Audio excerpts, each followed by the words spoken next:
교회가 필요 없다는 주장은 갓 태어난 아이가 가정이 필요 없다고 크게 외치는 것하고 똑같습니다. 여러분, 갓 태어난 아이가 그를 보호하는 가족이 없으면 어떻게 됩니까? 죽게 되겠죠. 아니면 심각한 장애를 안게 될 것입니다. 또 교회가 설교만 듣는 곳이다 라고 생각하는 것은 가정은 필요하지만 가족 간의 관계는 필요가 없다. 가정은 그냥 밥 먹고 잠만 자면 되지 뭐 가족 간의 관계는 전혀 필요하지 않다라고 주장하는 것 같은데요. 여러분, 가정의 모든 식구가 관계없이 밥 먹고 잠만 자고 나가는 곳이면 그 가정에 자라는 사람이 건강할 수 있겠습니까? 없겠죠. 똑같습니다. 교회에 대해서 오해를 하고 교회가 필요 없다고 하거나 교회 안에서 관계를 다 거부하고 그냥 일주일에 예배 한번 드리는 정도로 뭐 신앙생활 충분히 잘하고 있다 라고 생각하는 사람이 그런 사람이에요. 절대로 건강할 수 없습니다. 병들게 돼 있고 왜곡된 신앙을, 왜곡된 시각을 가질 수밖에 없습니다. 여러분, 교회를 중요하게 여기시길 바랍니다. 성경이 말씀하시는 교회를 사모하시고 그런 교회 안에 여러분도 속하게 되시기를 바랍니다. 건강해질 거예요. 하나님이 쓰실 수 있는 사람이 될 것입니다. 자, 그러면 교회 모습이 어떠해야 하는가? 교회 모습이 어떠해야 할까요? 두 가지 제가 말씀드렸죠. 하나는 뭐냐면 누가 교회인가를 정의하는 것이 굉장히 중요합니다. 누가 교회인가?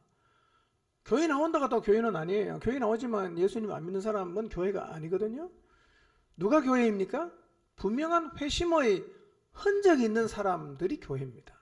교회는 회심의 흔적이 분명한 사람들의 모임이에요. 10년을 교회에 나와도 회심한 흔적이 없는 사람은 교회는 아니에요. 그 사람은 여전히 구도자일 뿐입니다. 그래서 교회의 지체가 되려고 하면, 내가 교회에 되려고 하면 회심의 흔적이 분명해야 됩니다. 그 회심의 흔적이 뭐냐? 이런 거예요. 하나님 말씀을 듣고 내가 찔림을 받아요. 내 죄를 봤어요. 탄식합니다. 죄에서 몸을 돌이킵니다. 회개합니다. 그리고 죄 용서받고 침례를 받았습니다. 이게 회심의 흔적입니다. 이런 사람들이 모인 곳이 교회입니다. 여러분, 이 폐간 세대에서 이렇게 불러냄을 받은 사람이 이루는 교회는 세상에 충격을 줬죠. 여러분, 예루살렘 교회가 그 세상에 충격을 줄 수 있었던 가장 중요한 이유가 뭐냐면 그들이 개인적으로 능력이 많아서 그런 게 아니라 성령이 이끄셨기 때문이에요. 성령이 이끄셨기 때문에. 여러분, 예루살렘 교회가 성령의 이끌림을 받고 성령의 충만을 받았기 때문에 세상에 충격을 줄 수 있었다면 동일한 성령님이 지금 우리에게도 계시기 때문에 이 시대의 모든 교회도 세상에 충격을 줄 수가 있습니다. 아멘입니까? 예, 원래 교회가 그런 것이란 말이에요. 원래 하나님이 디자인한 교회는 태생적으로 세상에 충격을 주는 교회입니다. 못 준다? 변질된 거예요. 원래 주는 것이에요. 예. 그러니 우리가 늘 이 기준 앞에서 우리를 돌아봐야 됩니다. 뭐 왜 이렇게 바쁘냐, 왜 이렇게 그냥 많이 오라고 하냐, 이게 중요한 게 아니에요. 원래 기준대로 살아야 되지 않겠어요? 원래 잔뜩 낮춰놓고 살아가니까 교회가 세상에 충격을 못 주고 세상에 비난과 욕을 계속 얻어먹게 되는 거죠. 세상에 충격을 준 예루살렘 교회의 모습이 이랬어요. 첫째는 예루살렘 교회는 가르치는 공동체였습니다. 교회는 계속 가르쳐야 되고 계속 배워야 됩니다. 여러분, 교회를 다니면서 설교 듣는 거 외에 누군가로부터 개인적으로든 아니면 전체 모임이든 성경 가르치는 거 관심이 없다. 그럼 여러분은 훌륭한 교회 되기 어렵습니다. 계속 배워야 되죠. 누구에게 배워야 되냐? 신천지 가서 배우면 안 되죠. 사도의 가르침을 받았어요. 교회 안에서 배우시길 바랍니다. 자꾸 밖에 돌아다니지 마시고. 물론 그런 분은 안 계시지만. 자, 두 번째는 예루살렘 교회는 어떤 교회입니까? 기도하는 공동체였습니다. 기도하는 공동체. 여러분, 기도는 참 중요하지요. 근데 꼭 기억해야 될 게 있어요. 기도는 항상 말씀에 근거해서 해야 됩니다. 말씀이 없이 막 기도 열심히 하는 사람이 있거든요. 다 이상합니다.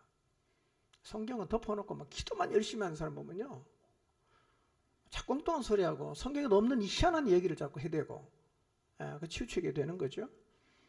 여러분, 말씀이 없으면 우리의 기도는 이방인의 기도와 같아진다는 걸 잊지 마시고요. 사도의 가르침을 받고 그 다음 뭐 해야 됩니까? 기도하는 거예요. 세 번째는 뭐죠? 예루살렘 교회는 하나님을 두려워하는 공동체였다 그랬어요. 여러분, 세상 사람이 어떻게 교회를 보면서 하나님을 경외할까요?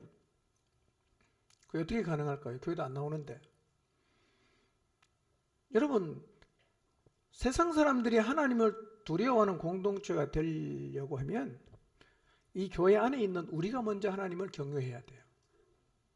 여기 있는 우리가 하나님을 하나도 두려워하지 않고 하나님을 무시하고 하나님을 쉽게 생각하는데 우리를 보고 어떤 사람이 하나님을 경외하겠어요?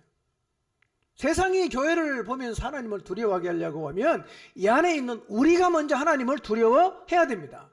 그러면 우리를 보고 사람들이 하나님을 보게 되겠죠. 그리고 하나님을 두려워하고 경외하게 될 것입니다. 네 번째, 예루살렘 교회는 나눔의 공동체였어요. 나눔의 공동체. 사람이 가장 버리기 힘든 게 뭐예요? 돈입니다. 재산이에요. 재산 버리기 어렵습니다.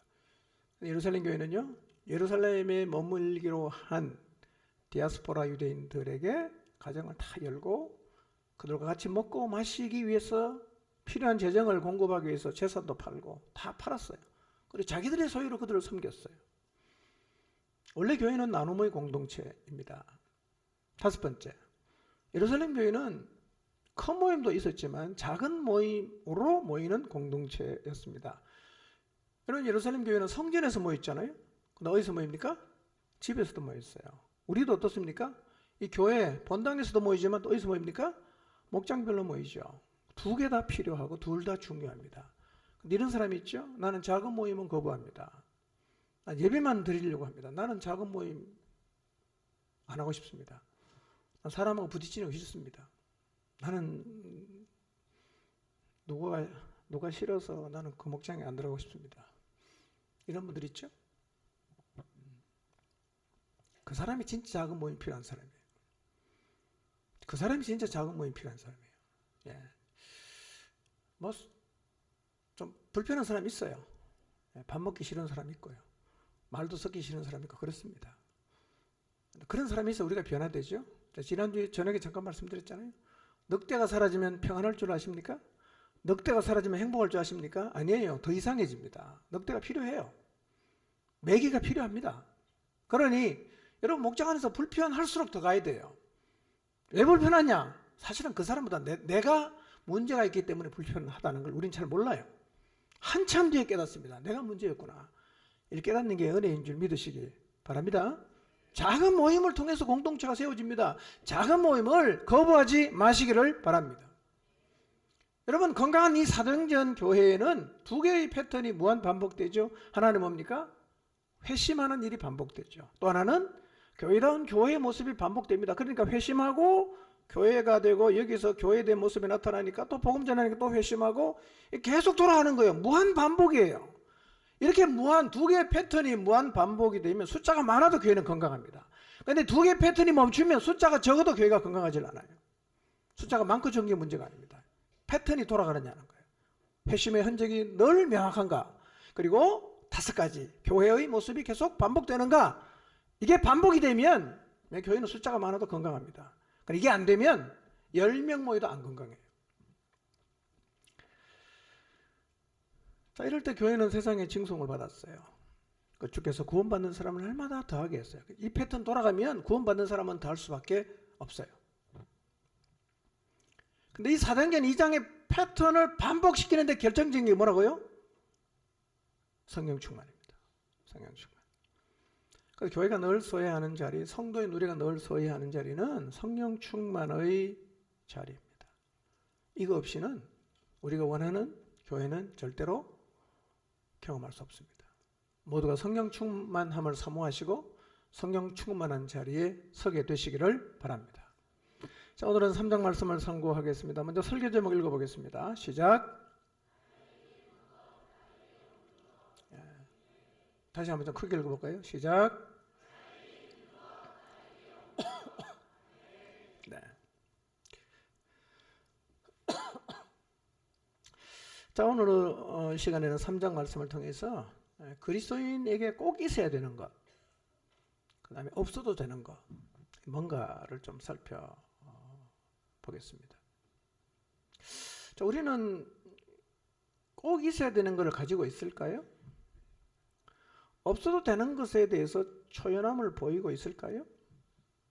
아니면 있어야 되는 것에는 관심이 없고 없어도 되는 걸 막 가지려고 우리가 애를 쓰고 있을까요? 자, 우리의 모습이 어떤가를 오늘 말씀의 거울 앞에서 좀 우리를 비추어 보도록 하겠습니다. 사도행전 2장 43절을 먼저 봅니다. 시작. 사람마다 두려워하는데 사도들로 말미암아 기사와 표적이 많이 나타나니. 예, 사람들이 예루살렘 교회를 바라보면서 하나님을 경외합니다. 그리고 사도들로 말미암아 기사와 표적이 많이 나타났다고 기록되어 있어요. 그 많은 기사와 표적 중에 하나가 3장에 기록되어 있어요. 그게 40년을 못 걷던 안전뱅이가 일어나는 기적이죠. 자, 1절을 한번 볼까요? 시작. 제9시 기도 시간에 베드로와 요한이 성전에 올라갈새. 자, 제9시 기도 시간에 베드로와 요한이 성전에 올라가고 있었습니다. 유대 전통에 따르면 유대인들은 하루에 3번씩 기도해요. 이 전통이 어디서 나왔냐면 아침에 일어난 아브라함의 기도, 오후에 기도했던 이삭의 기도, 베델에서 밤에 기도했던 야곱의 기도에서 유래가 되었다고 합니다. 그래서 아브라함이 했던 아침 기도, 이삭이 드렸던 오후 기도, 야곱이 드렸던 저녁 기도를 유대인들은 하루 3번씩 드렸습니다. 지금 베드로가 요한과 함께 기도하라고 하는데 시간이 몇 시였다고요? 9시죠. 한국 시간은 항상 더하기 얼마라 그랬어요? 6을 하라 그랬죠. 몇 시입니까? 오후 3시죠. 그럼 무슨 기도입니까? 오후 기도예요. 오후 기도하라고 하는 거죠. 여러분, 다니엘도 정해진 시간에 기도를 했어요. 다니엘 6장 11절 한번 볼까요? 시작. 다니엘이 이 조서에 왕의 도장이 찍힌 것을 알고도 자기 집에 돌아가서는 윗방에 올라가 예루살렘으로 향한 창문을 열고 전에 하던 대로 하루 3번씩 무릎을 꿇고 기도하며 그의 하나님께 감사하였더라. 하루 3번 드리는 기도는 율법은 아니에요. 유대 전통입니다. 그래서 경건한 유대인들은 다 하루에 3번씩 기도를 했어요. 그러니까 베드로와 요한도 유대인이지 않습니까? 그 유대인이었을 때, 유대교를 믿었을 때 전통을 따라 베드로와 요한도 지금 하루 3번 기도를 하고 있어요. 근데 1절 말씀은요, 기적의 시작이 무엇인가를 우리에게 보여주는 거예요. 기적이 어떻게 시작되는가? 기적의 시작이 어디에서 출발하는가? 1절이 우리에게 그것을 보여줍니다. 여러분, 기적은 어디서 시작됩니까? 1절 다시 보여줄래요? 자, 기적이 어디서 시작되죠? 기도에서 시작되는 거예요. 여러분, 기도가 쌓이면 기적이 일어납니다. 여러분, 베드로와 요한은 오늘날로 말하면 대형교회 목사입니다. 교인이 몇 명입니까? 3,000명이 넘잖아요. 우리보다 훨씬 큽니다. 자, 3,000명이 넘는 교회 담임 목사라고 한번 가정을 해보면 베드로와 요한이 바쁠까요? 안 바쁠까요? 보통 바쁠까요? 엄청 바쁠까요? 엄청 바쁘죠. 굉장히 바빴을 거예요. 여러분, 하루 일하다가 오후 되면 뭐 사람도 찾아오고 상담도 해야 되고 뭐 정말 할 일이 많았을 거예요. 그런데 이 베드로와 요한은 그 바쁜 오후 3시마다 어디로 갑니까? 기도하러 가는 거예요. 무슨 의미일까요? 여러분, 기도가 그만큼 중요했다는 거예요. 베드로와 요한은 기도의 능력이 뭔지를 알고 있었다는 거예요. 그렇지 않다면 그 바쁜 와중에 모든 걸 뒤로 하고 오후 3시만 되면 성전에 가서 기도하지 않았겠죠. 당연히. 우리는 항상 그렇습니다. 더 중요한 것 때문에 덜 중요한 것은 포기를 해요. 항상 그래요. 거꾸로 사는 사람은 없습니다. 가끔씩은 뒤집어질 수 있겠지만 근본적으로 우리는 더 중요한 것을 위해서는 덜 중요한 걸 포기한단 말이에요. 그러니까 오후 3시마다 하러 간 거를 보면 이 베드로와 요한에게 가장 중요한 게 뭐였다는 거예요? 기도였다는 거예요. 그러니까 다 놓고 가는 거예요. 자, 우리는 기도의 중요성을 알고 있을까요? 우리는 기도의 능력을 알고 있을까요? 알고 있습니다. 이렇게 말해서 되는 건 아니에요. 우리의 삶 가운데서 기도가 어느 정도의 비중이 있는가를 보면 기도에 대한 우리의 생각을 아는 거죠. 여러분, 기도가 능력이 있다는 걸 믿으십니까? 기도가 중요하다는 걸 믿으십니까? 근데 안 하죠. 그럼 뭐예요? 머리로만 생각하는 거죠. 여러분, 기도는 진짜 능력이 있습니다. 한번 경험해 보기를 원하시면 제가 시키는 대로 한번 해보십시오. 마음이 그냥 뭐 무너지고 허무하고 뭔가가 이 허전하고 뭔가를 붙잡을 힘조차 없는 그런 순간에 한번 지하실에 가서 기도해 보세요. 1시간만 기도해 보세요. 2시간만 기도해 보세요. 내 마음 안에 뭔가가 잡아야 될 게 선명하게 보이기를 시작합니다. 알 수 없는 힘이 내 안에서 올라오기를 시작합니다. 그리고 내가 소망을 다시 갖게 돼요. 기쁨을 가지게 돼 있어요. 그게 기도입니다. 기도는 굉장히 중요할 뿐만 아니라 기도의 능력은 정말 대단한 겁니다. 그래서 기도의 능력을 경험한 사람은 기도가 중요하기 때문에 다른 것 희생하고라도 기도의 자리에 나가요. 근데 왜 안 하느냐? 경험을 못해서 그런 거예요. 여러분, 기도의 중요성을 깨닫게 되시기를 바랍니다. 기도가 얼마나 대단한 능력이 있는가를 여러분 기도해서 알아가게 되시기를 바랍니다. 그 기적이 왜 안 일어나는가? 내 삶에는 왜 하나님의 역사가 나타나지 않는가? 그것은요, 기도하지 않기 때문입니다. 근데 기도도 어떻게 해야 되냐? 베드로와 요한을 보니까요, 규칙적으로 기도하는 게 중요한 거예요. 시간 정해놓고 기도했어요. 근데요, 이거 어렵습니다, 여러분. 하루에 1시간 기도하는 것보다 훨씬 더 어려운 게요, 3시마다 기도하는 게 진짜 어렵습니다. 난 5시부터 기도하겠다. 이거 쉽지 않아요. 퇴근하고 7시부터 기도한다. 뭐 말은 쉽지만요, 7시에 밥 먹으러 오는 사람도 있고요, 뭐 친구가 찾아올 수도 있고 쉽지 않습니다. 그 규칙적으로 기도한다는 것은 이게 굉장한 내공이 있다는 얘기거든요. 규칙적인 기도는 반드시 기적을 불러온다는 사실을 기억하시길 바랍니다. 여러분, 우리가 기적을 원한다고 바란다고 일어납니까? 내가 원하면 기적이 일어나고 내가 바라니까, 간절히 바라면 기적이 일어납니까? 그렇지 않습니다. 언제 기적이 일어나느냐? 규칙적으로 기도할 때 기적이 일어난다는 사실이에요. 다니엘을 보십시오. 하루에 3번씩 기도했어요. 근데 벌써 자기를 쉬게 하는 사람들이 올무를 씌우기 위해서 이제 누구에게든지 기도하는 사람은 사자고를 넣는다. 그 조서의 왕이 도장을 찍었다는 걸 알아요. 그런데도 어떡합니까? 기도하잖아요. 그러니까 다니엘은 죽는 것보다 뭐가 더 중요해요? 난 기도하겠다 이거죠. 이렇게 기도하면 반드시 기적을 보게 될 것입니다. 여러분, 정말 하나님의 기적을 바라십니까? 그렇다면 규칙적으로 기도하시기를 바랍니다. 자, 다음 걸 같이 한번 읽어보겠습니다. 띄워주세요. 시작.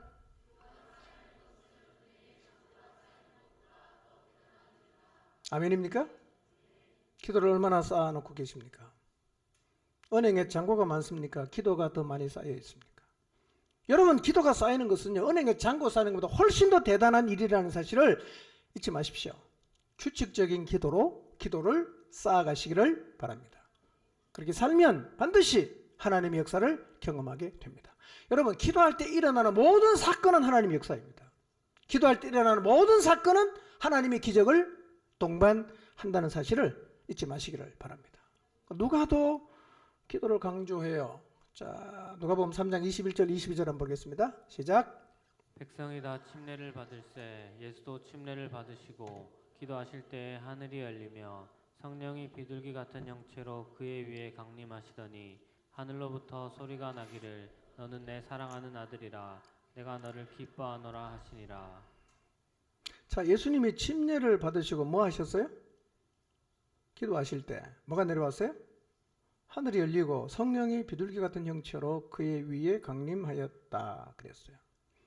이런 얘기입니다. 예수님이 기도하시고 성령이 임하시고 그 다음에 공생의 사역을 시작하시는 거예요. 기도하시고 성령이 임하시고 공생의 사역을 시작하세요.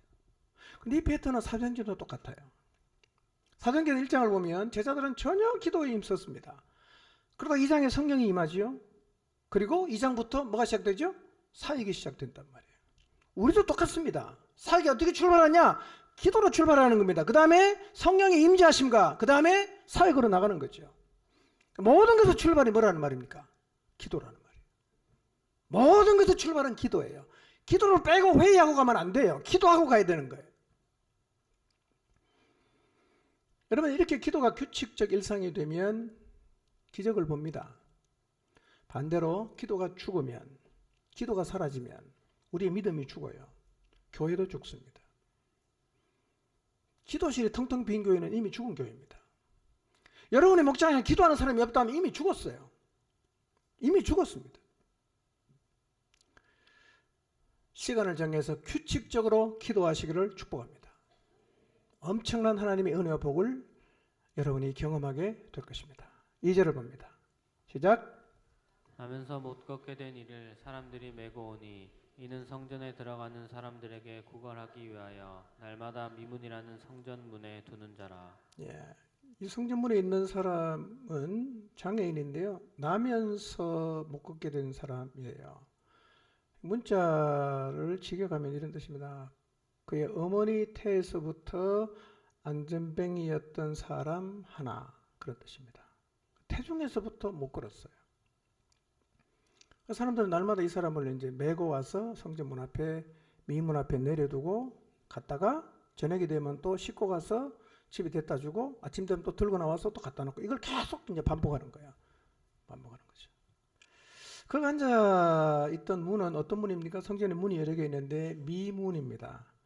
The Beautiful Gate라는 말입니다. 굉장히 장엄하고 화려한 문이었어요. 사도행전 22장을 보면 이 사람 그때 나이가 몇 살이냐면 40세입니다. 40세. 그럼 40세 요즘 보면 다 젊었죠? 유엔이 정한 청년의 기준이 몇 살까지인지 아십니까? 75세까지입니다. 네, 저를 청년으로 봐주시기 바랍니다.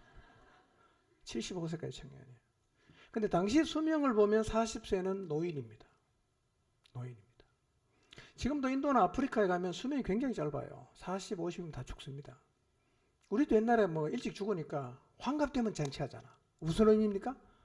그때까지 살았다 이거예요. 60까지 살았으면 대단하게 오래 산 거였어요.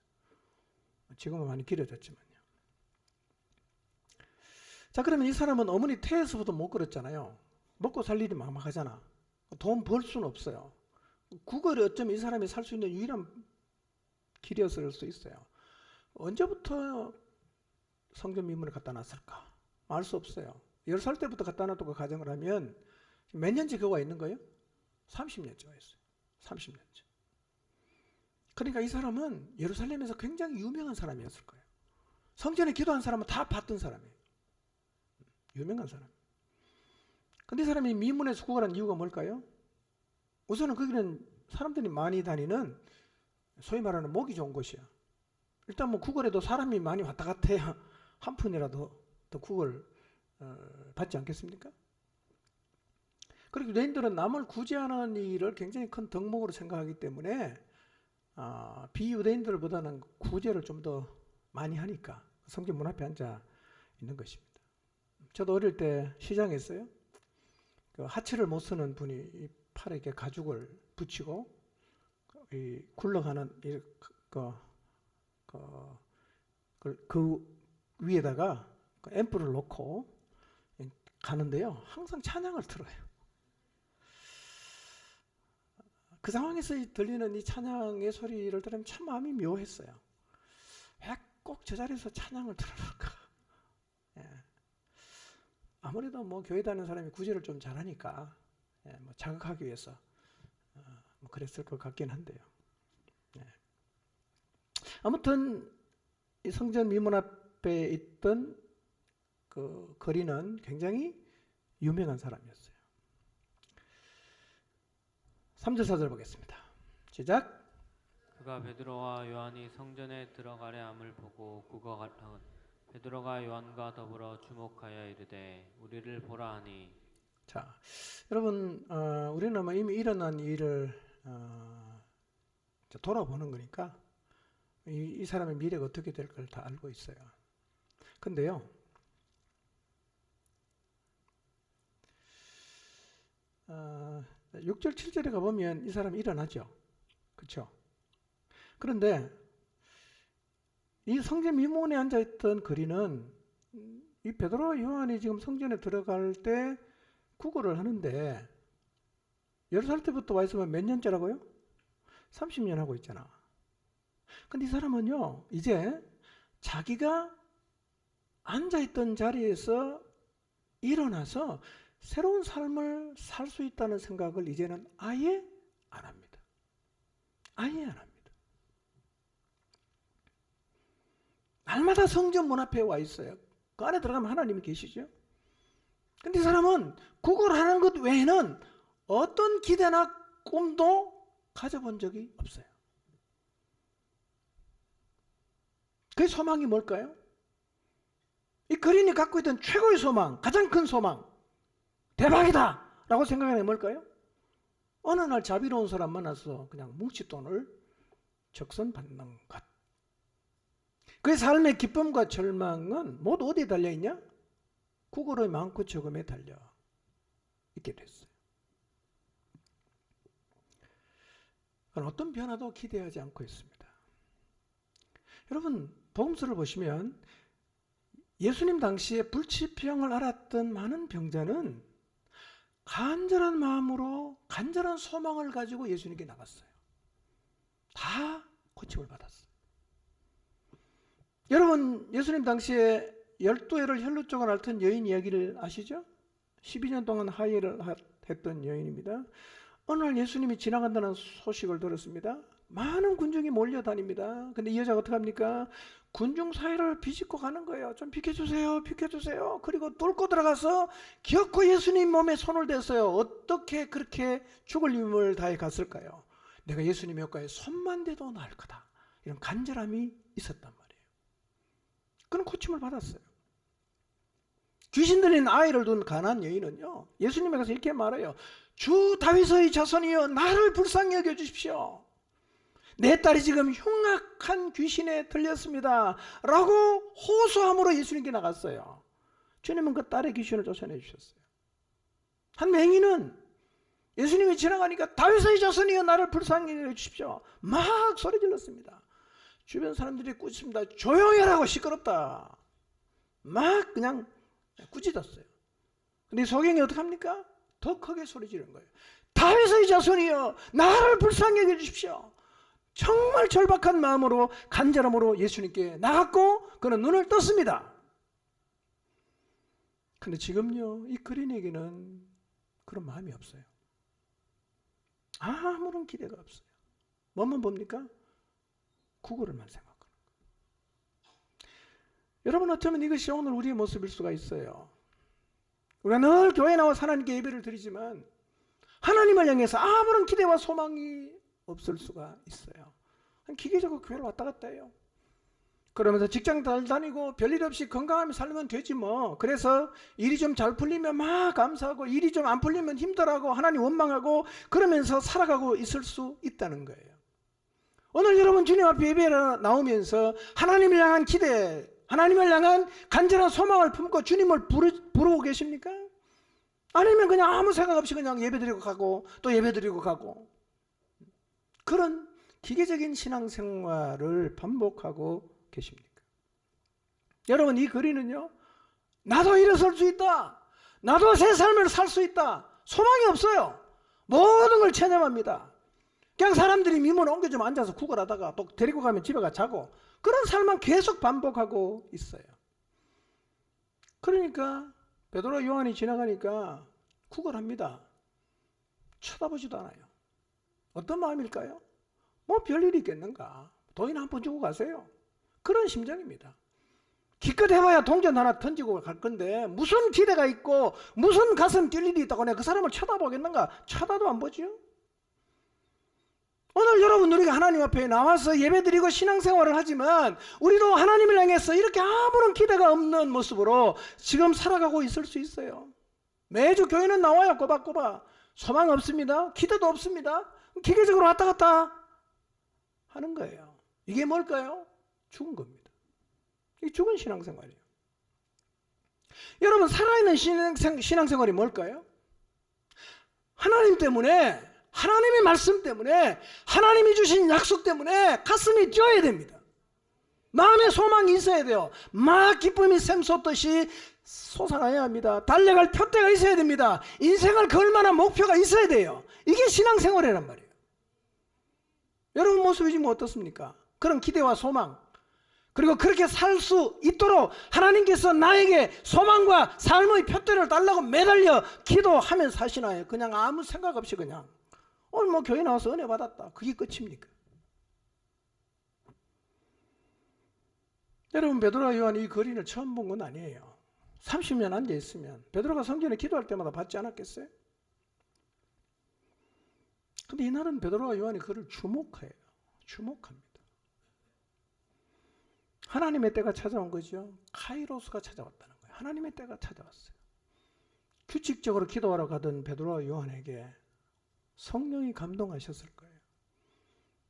수십 년 동안 성전 문 앞에 앉아있던 거린 성전에 들어갈 때 나갈 때 계속 봤어요. 아무 생각 없이 다녔겠죠. 그날따라 눈에 들어왔어요.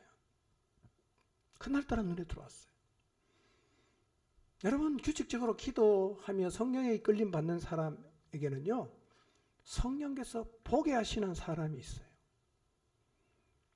평소에는 안 보이는데 어느 순간 갑자기 영적으로 걷지 못하고 그냥 털썩 주저앉아서 아무런 기대와 소망이 없이 기계적으로 신앙생활하는 사람이 보이기를 시작하는 때가 있어요. 그가 마음에 담아지는 때가 있어요. 그때 우리가 가야 됩니다. 그때 주시는 마음을 소멸시키면 안 돼요. 그렇게 갈 때 하나님의 기적을 우리가 경험하는 것입니다. 하나님이 내게 그런 마음을 주실 때가 그 사람을 일으켜 세우는 하나님의 때 카이로스란 말이에요. 성령께서 보게 하신 그린에게 베드로와 요한이 주목합니다. 주목하이라는 헬라어 아테니사스는요, 이런 뜻입니다. 바라보는 대상을 집중적으로 응시한다, 이런 뜻이거든요. 똑같은 단어가 사도행전 1장 10절에 예수님이 감람산에서 성천하셨어요. 제자들이 자세히 하늘을 쳐다봤다. 그 말이 아테니사스입니다. 그러니까 자세히 봤다는 거예요. 주목해서 봤다는 거예요. 저는 베드로와 요한에게 그린을 주목해서 보게 하신 하나님께서 우리에게도 하나님이 이렇게 세우려는 그 사람을 보게 하신다고 믿습니다. 보게 하시면 자세히 보십시오. 규칙적으로 기도하면 그런 사람이 보일 거예요. 베드로와 요한이 그린을 주목하여 보다가 이렇게 말을 합니다. 우리를 보라. 우리를 보라. 왜 보라고 했을까요? 그 이유는 뒤에 가면 금방 알 수 있어요. 근데 그린은요, 그 미문에서 수십 년째 구걸했지만 나를 쳐다봐라. 이런 사람은 어쩌면 처음 봤을지 몰라요.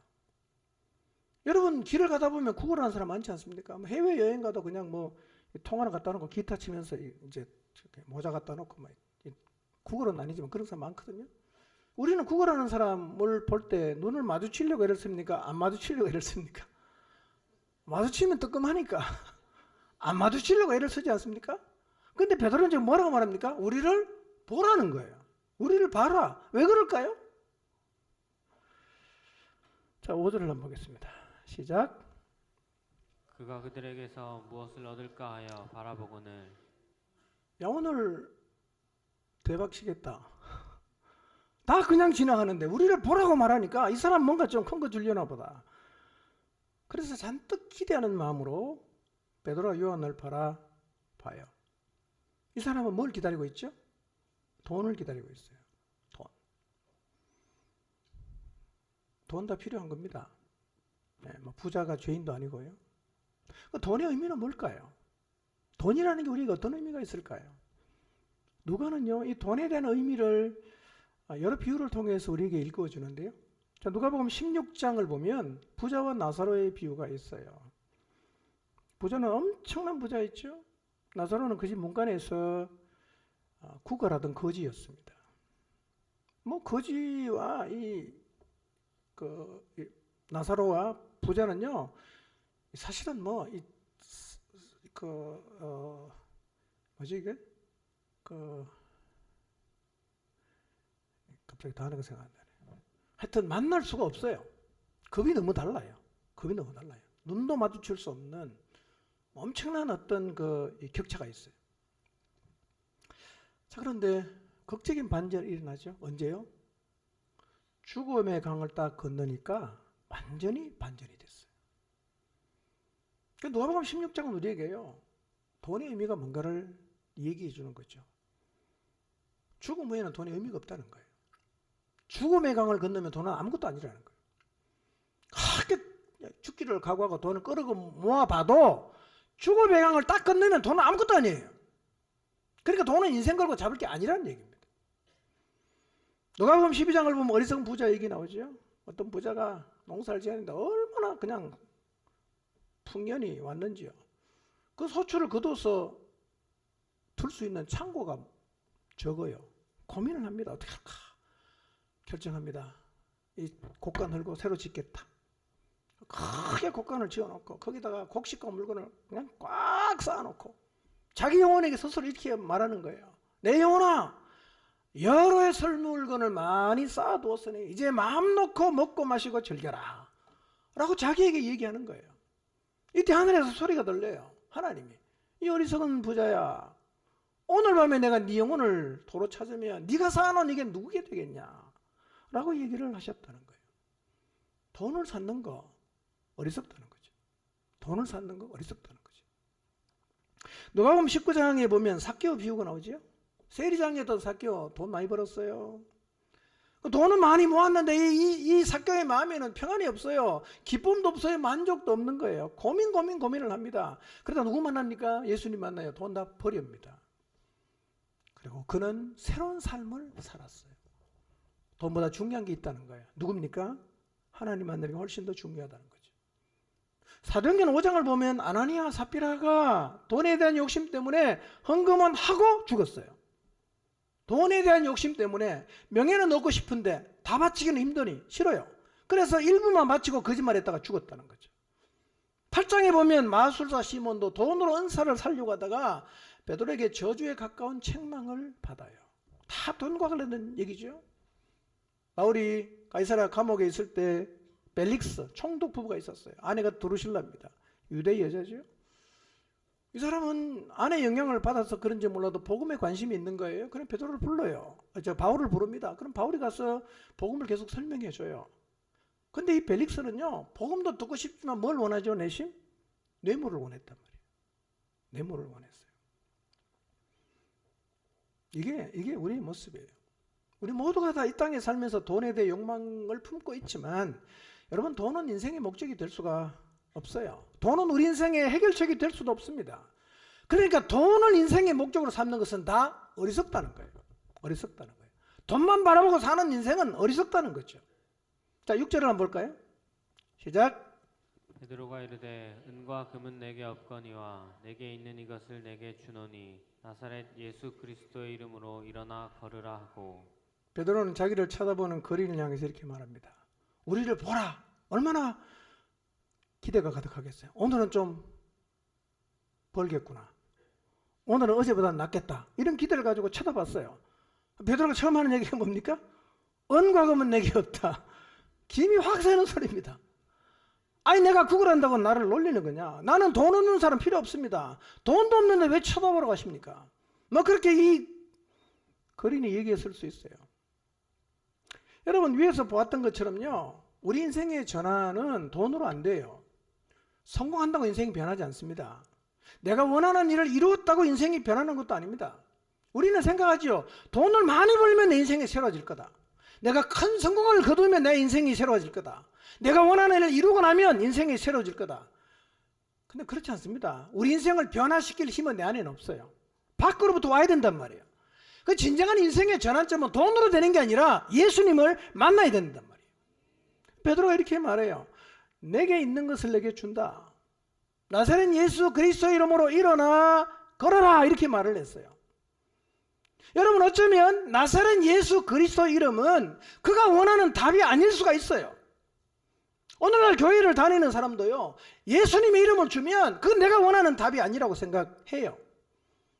그러는 어쩌면 이 베드로의 얘기를 들으면서 이렇게 생각했을 수 있어요. 나는 예수 필요 없습니다. 나는 돌이 필요합니다.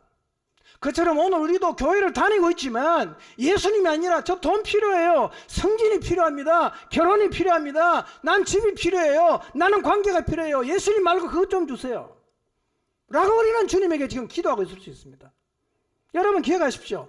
예수님 이름 안에는 이 모든 것이 다 들어 있습니다.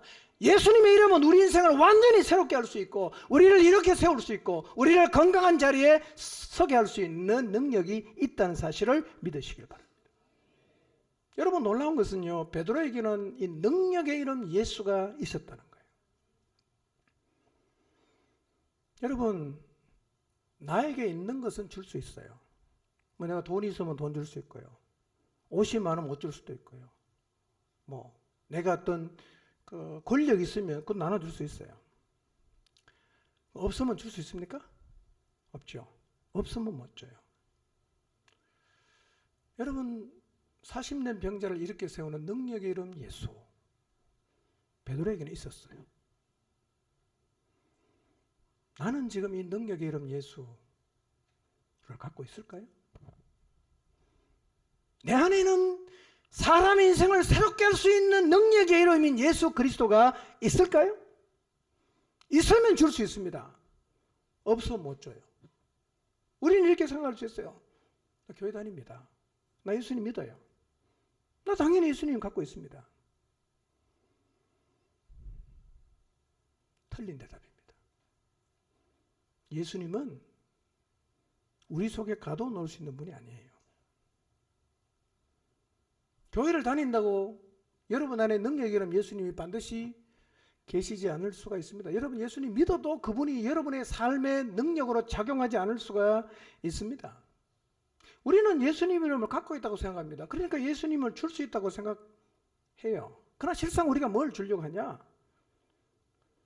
여러분 예수님의 이름을 주기보다는 식사 한 끼 할 돈이 있으면 그 돈을 주는 게 그린에게는 훨씬 도움이 되고 그게 훨씬 효율적이라고 생각할 수가 있습니다. 예수님 이름을 줘야 되는데 우리는 돈을 준단 말이에요. 예수님 이름을 줘야 되는데 우리는 예수님 이름의 능력 이름을 줄 수 없으니까 상담을 해주고 그게 없으니까 섬겨주고 그게 없으니까 도와주고 그러면서 우리는 생각하죠. 이게 더 필요하고 그들에게 실제적인 일이라고 생각할 수 있어요. 능력 이름 예수님이 내 안에 안 계시니까 우리는 이런 것들로 계속 대처를 한단 말이에요. 그러나 사람 인생을 근본적으로 변화시키는 건 이런 게 아닙니다. 뭡니까? 예수 이름이란 말이에요. 이 이름이 사람 인생을 새롭게 할 수 있고 이 이름이 희망 없는 사람에게 희망을 줄 수 있는데 왜 이걸 못 주냐? 우리에게 없단 말이에요. 없으니까 못 주는 거죠. 오늘 여러분 안에 이 능력 이름 예수님이 계십니까? 그 이름의 능력을 여러분 경험하고 계십니까? 여러분 오늘날 교회가 이 세상을 향해서 주려 해야 되는 게 뭐냐? 오늘날 교회가 세상을 향해서 주기 위해서 노력하고 갈구해야 되는 것은 구제가 아니고 상담이 아니고 여러분 예수 이름이라는 사실을 잊지 마시기를 바랍니다. 나사렛 예수 이름 그분 안에 있는 능력을 우리가 주려고 해야 됩니다. 이 예수 이름은 40년 단절을 끊어내지 않았습니까? 이 예수님의 이름은 40년간 일어서지도 못하고 질병 가운데 고통하는 사람을 치유하여 새롭게 할 수 있는 능력이 있지 않았습니까?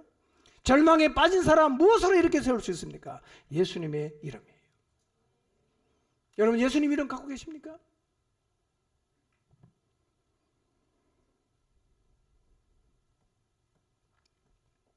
우리는 지금 예수님 이름을 다른 사람에게 주고 있을까요?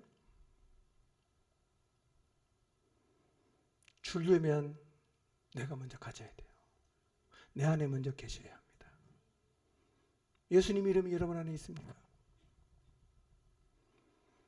여러분 아침에 일어나면 두려워시 주님을 만나요. 매 순간 상황 속에서 사건 속에서 예수님을 묵상해요. 늘 그분을 기억하며 규칙적으로 그분 앞에 가서 기도합니다. 내 마음에는 그분을 향한 소망이 있어요. 그분이 주시는 기쁨이 있어요.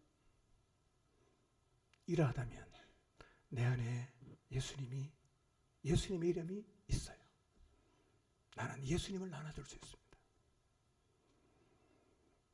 베드로처럼 나사렛 예수 이름으로 일어나 걸으라고 외칠 수 있을 것입니다.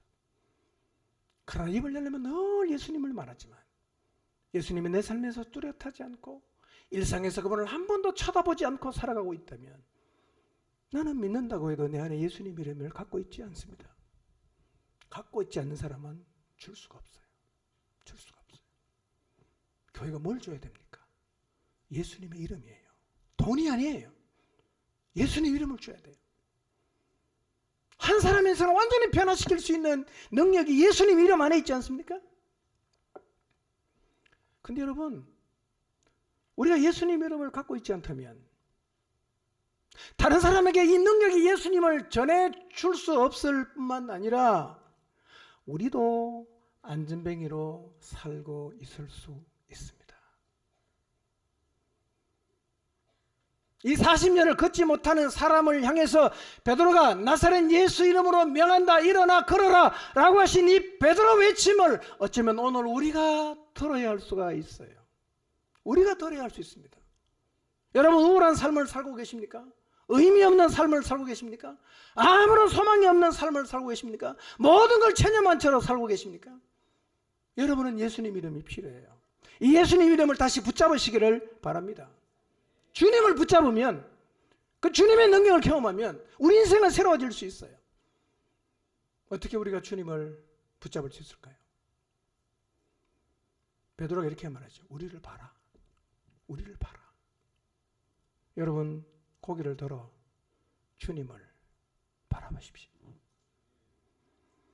초점을 잃어버린 눈으로, 힘없는 눈으로, 희망 없이 살아가고 계시다면 또렷하게 기대를 뿜어내는 눈으로 주님을 바라보십시오. 여러분, 이 시간 그 자리에서 주님을 한번 바라보십시오. 또렷한 눈으로 주님을 바라보십시오. 소망의 주님을, 능력의 이름이신 주님을 바라보십시오. 주님 바라보십시오. 그리고 주님을 붙드십시오. 그러면 안전뱅이가 일어났던 것처럼 우리도 일어나게 될 것입니다. 그게 기적입니다. 이 시간 예수님을 붙잡고 여러분이 서 있는 그 절망의 자리를 털고 일어나시기를 주님 이름으로 축원합니다. 7절 8절 봅니다. 시작.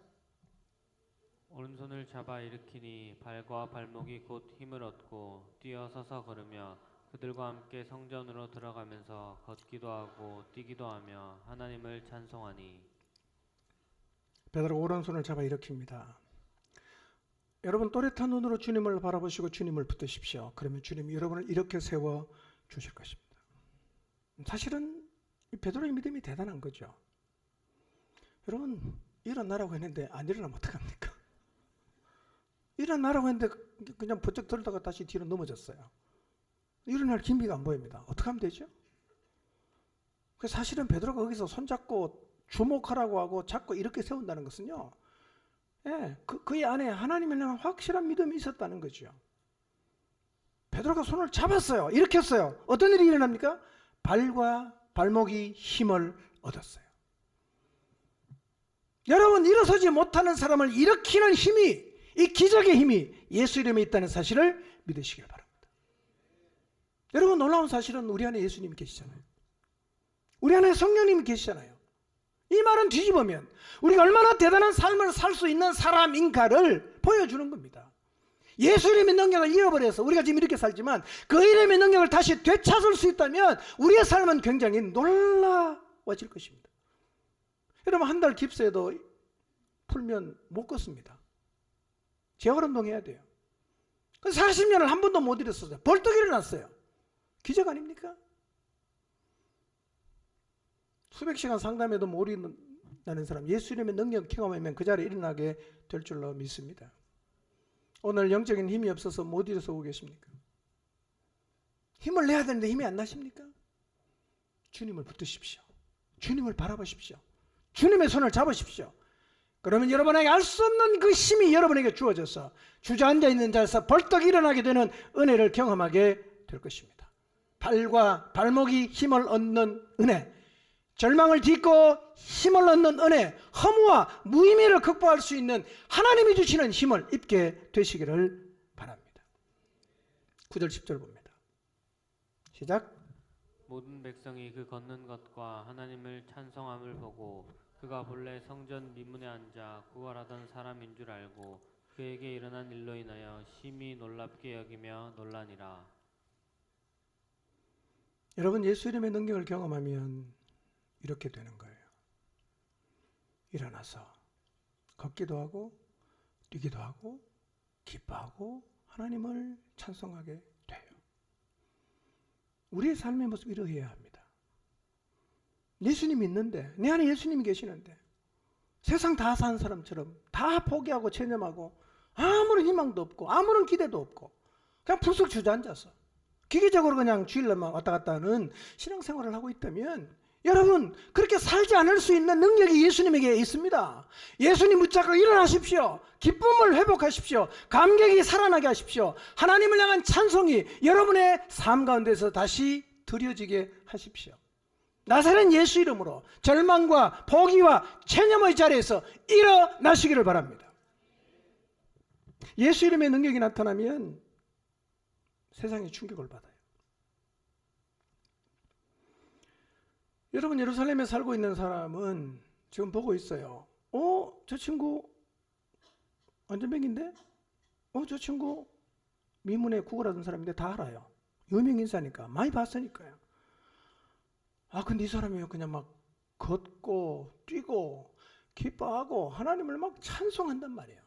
다 놀라 자빠집니다. 또 어떻게 된 일인가 도대체. 여러분, 예수님의 이름의 능력을 한 사람이 딱 경험했어요. 2,000명이 주님께 돌아왔습니다. 그래서 3,000명의 교인이요, 사장에 가면 5,000명이 됩니다. 그 동인이 무엇인가? 이 기적이에요. 한 사람이 예수 이름의 능력을 경험하면 세상에 충격을 받아요. 교회는 부흥하게 돼요. 중요한 게 무엇인가? 한 사람이 제대로 예수님 이름을 경험하는 거예요. 저는 우리 모두가 예수님의 이름을 경험하게 되기를 바랍니다. 여러분, 가정 변화시키고 싶죠? 이 세상을 변화시키고 싶죠? 어떻게 하면 변합니까? 우리는 자꾸 이런 생각하죠. 내가 성공하면, 예수님 믿고 성공하면 사람들이 나 때문에 예수님 믿을 거다. 내가 예수님 믿고 출세하면 사람들이 나 때문에 예수님 믿을 거다. 그렇지 않습니다. 사람은 성공하면 더 교만해지고요, 출세하면 사람이 더 이상해집니다. 그러니까 교회에 나오는 게 아니라 예수님도 욕할 수 있습니다.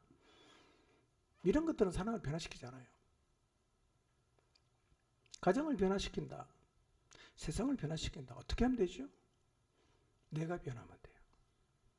내가 예수님 이름의 능력을 경험하면. 여러분이 가정에서 벌써 몇십 년 다 살고 있잖아요. 몇십 년 살고 어떤 사람인지 다 아는데, 그런 내가 예수님 믿고 예수님의 능력을 힘입어서 변화되면 사람들이 다 충격받죠. 어떻게 제가 변했냐 하는 거죠. 이런 변화가 믿지 않는 가족들에게 하나님을 보여주는 방법이고, 이런 변화가 세상을 변화시키는 출발점이 된다는 것입니다. 내가 변하면 가정 변하지요. 내가 변하면 세상 변합니다. 문제는 뭐냐? 내가 안 변한다는 거예요. 내가 안 변해요. 똑같아. 그러나 우리가 예수님의 이름의 능력을 입으면 40년 동안 앉아있던 사람이 일어나는 기적을 보았던 것처럼 우리의 인생도 그렇게 변화될 줄로 믿습니다. 그렇게 변화되는 자리에 서시기를 바랍니다. 내가 변하는 게 출발이에요. 내가 변하면 그를 변화시킬 수 있습니다. 어떻게 하면 되죠? 예수 이름의 능력을 입으면 돼요. 예수님 이름의 위대함이 내 삶을 통해서 드러나면 돼요. 진정한 부흥은 우리가 예수님의 이름의 능력을 경험할 때 일어납니다. 돈은 없어도 됩니다. 여러분, 돈이 없는 것 때문에, 넉넉하지 못한 것 때문에 위축되지 마십시오. 하나님은 우리에게 필요는 공급하십니다. 그리고 그건 없어도 괜찮은 거예요. 많이 안 사도 괜찮습니다. 뭐가 있어야 됩니까? 예수님 이름이 있어야 돼요. 우리는 돈은 있고 예수님 이름이 없는 걸 오히려 더 원하고 있을지 몰라요. 거꾸로 하십시오. 예수님 이름을 잡으십시오. 돈은 없어도 괜찮아요. 그건 하나님이 필요하면 공급하십니다. 우리가 정말 필요한 것은요, 예수 이름의 능력이라는 사실을 잊지 마시기를 바랍니다. 믿음의 눈을 들어 기대하는 눈으로 주님을 바라보십시오. 그리고 손을 들어 그 주님을 붙드십시오.